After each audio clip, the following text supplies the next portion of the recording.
Hello friends, I am Mukesh Goyal. I hope कि आप सारे बहुत अच्छे हैं। और फ्रेंड्स, हम बात करेंगे कि अभी लास्ट टाइम रिवीजन हमें किस तरह से करना चाहिए। मीन्स अगस्त में एग्ज़ाम्स हैं, ठीक है। तो अब थोड़ा सा ऐसा हो रहा होगा जो बेसिकली होता है कि मैं सब कुछ भूल गया, ऐसा लगता है अब कहाँ से रिवीजन करूँ, अब थ्योरी पढूँ या क्वेश्चन पढूँ, नई चीज़ें पढूँ या ना पढूँ, ये सारी चीज़ें अब दिमाग में चल रही होगी। और ये बेसिकली अगर चल भी रही है तो आपको परेशान होने की ज़रूरत नहीं है। आपको ऐसा लग रहा होगा कि ये मेरे ही चल रही है, नहीं, ये हर एक स्टूडेंट के जो सीरियसली तैयारी करता है उसके हर एक दिमाग में ये क्वेश्चंस आते ही आते हैं, इसमें कोई डाउट नहीं है।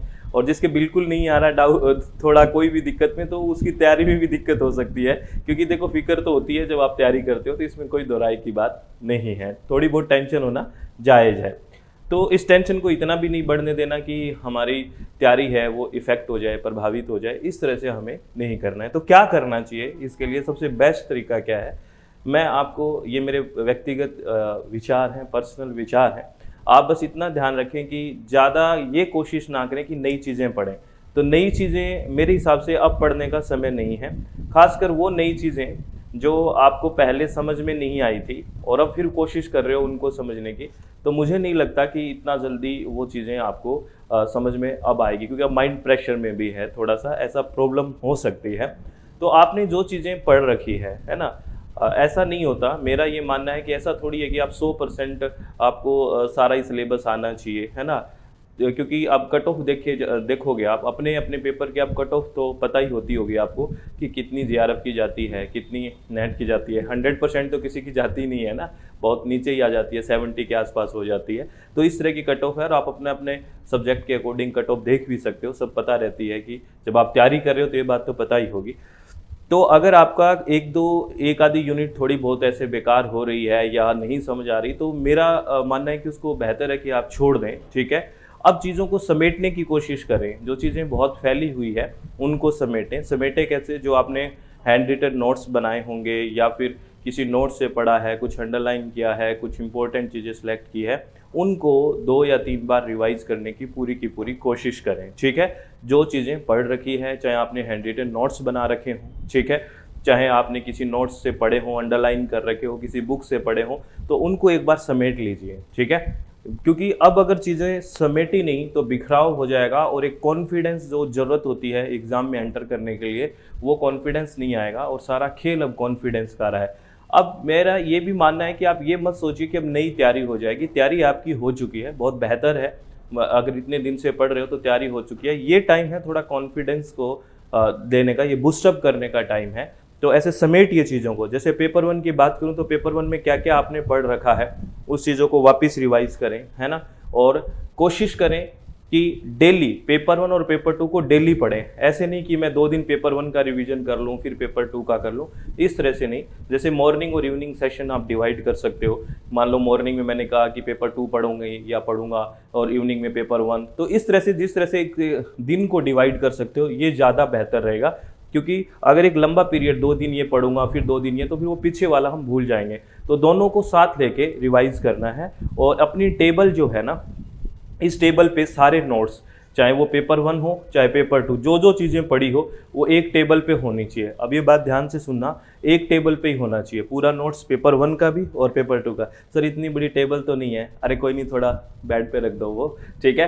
तो पेपर 1 और पेपर 2 का नोट्स रख दिया। इतना इतना ताम झाम फैलाई क्यों रखे हो जब इतनी जगह नहीं है ना। इतना ज़्यादा पढ़ने की या इतने सोर्स से पढ़ने की ज़रूरत थोड़ी होती है।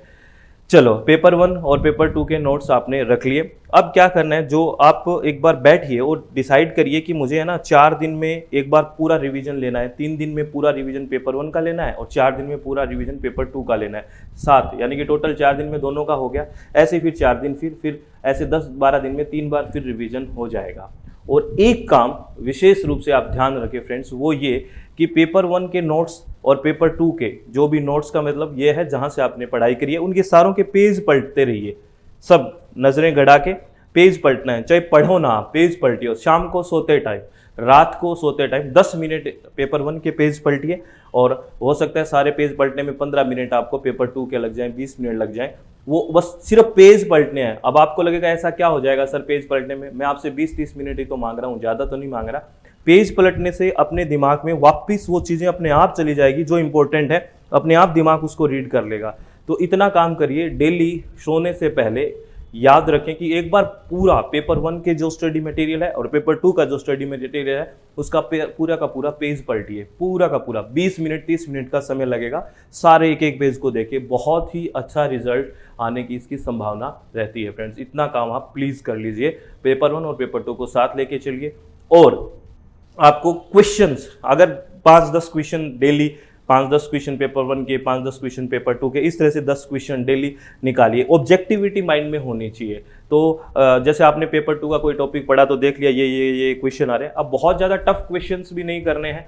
वो आपको क्वेश्चन समझ में नहीं आएगा तो कॉन्फिडेंस हो सकता है लो हो जाए, तो वो फिर एग्जाम में दिक्कत करेगा। तो आपको, क्योंकि कई जगह आप ऐसे क्वेश्चन देखते हो जो ना तो एग्जाम से रेलिवेंसी है उनकी कोई, ना वो पूछे जाते हैं, धक्के काम के वो क्वेश्चन आपको दिख जाते हैं और फिर आपको फ्रस्ट्रेशन क्रिएट कर देते हैं। ऐसे क्वेश्चंस में ना फंसें, आप यूजीसी के जो प्रीवियस ईयर के क्वेश्चंस हैं उन्हीं पे फोकस करने की पूरी कोशिश करें फ्रेंड्स, ये ज़्यादा बेहतर रहेगा। तो आप मेरी बातों को शायद समझ पा रहे होंगे मैं कहना क्या चाहता हूँ। बस मेरा अल्टीमेट ये जो कहने का एक फाइनल वो है, ये है कि आप चीज़ों को समेटने की कोशिश करिए। जो चीज़ें बिखरी हुई है, पेपर 1 बिखर गया, यहाँ से पढ़ लिया, ये पढ़ लिया और पेपर 2 में वैसा हो रहा है, इस बिखराव को एक बार समेट लीजिए। ये राइट टाइम है उस बिखराव को समेटने का, और कोशिश करिए कि इन बचे हुए दिनों में 2 से 3 बार रिवीजन करो। पेज को पक्का पलटना है रात को सोने से पहले, इससे बहुत बेनिफिट होने वाला है मुझे लगता है। तो प्लीज़ ये करने की कोशिश करें, बहुत बेहतर होगा। ठीक है, इतना सब करोगे ना, कर लोगे। और बात रही पेपर 1 के लिए, तो पेपर 1 के लिए मैं आपको यूट्यूब चैनल पे अब कोशिश करूँगा कि मैं लाइव आता रहूँ। ठीक है, लाइव आता रहूँ, डेली लाइव आता रहूँ, है ना, ऐसी बात रहेगी, डेली लाइव आता रहूँ आपके सामने और आपसे बातें करता रहूँगा पेपर 1 के क्वेश्चंस के बारे में। क्वेश्चंस के माध्यम से हम कंसेप्ट को समझेंगे और सारे क्वेश्चन जो अपडेटेड क्वेश्चन हैं उसके बारे में बात करेंगे। और डेली लाइव आने की बेसिकली हमारी टाइमिंग रहेगी 12:45 पे रहेगी। ठीक है, डेली 12:45 पे हम दोपहर के टाइम 12:45 पे लाइव आएंगे और डिस्कस करेंगे पेपर 1 के बारे में कि क्या क्या, यही यूट्यूब चैनल पे ही लाइव आएंगे। तो आप कनेक्ट रहिए और डेली एग्ज़ाम तक कोशिश करेंगे। कोई भी अर्जेंट काम होता है तो ना आ पाए, वो उसके लिए क्षमा चाहिए, लेकिन हाँ मैं कोशिश करूँगा कि मैं डेली आपको एग्ज़ाम तक लाइव आता रहूँ और कुछ क्वेश्चंस के माध्यम से पेपर 1 में आपका कॉन्फिडेंस बूस्टअप करता रहूँ और कंसेप्ट क्लियर करता रहूँ। तो प्लीज़ आप हमेशा खुश रहें और एक चीज़ का हमेशा ध्यान रखें कि अपना जो चित्त है, अपना मन है, वो हमेशा रिलैक्स रखें, तभी बात बनेगी, नहीं तो दिक्कत हो जाएगी फ्रेंड्स। ठीक है, अब राइट टाइम है अपने आप को परफॉर्म करके दिखाना है। तो ये जब चित्त शांत होगा, मन रिलैक्स होगा, तभी बातों को हम अच्छे से कर पाएंगे, तभी बातों को अच्छे से समझ पाएंगे। तो आप खुश रहिए, आराम से पढ़ाई करिए। ऑल द वेरी बेस्ट, बहुत बहुत धन्यवाद। Thank you, thanks a lot friends.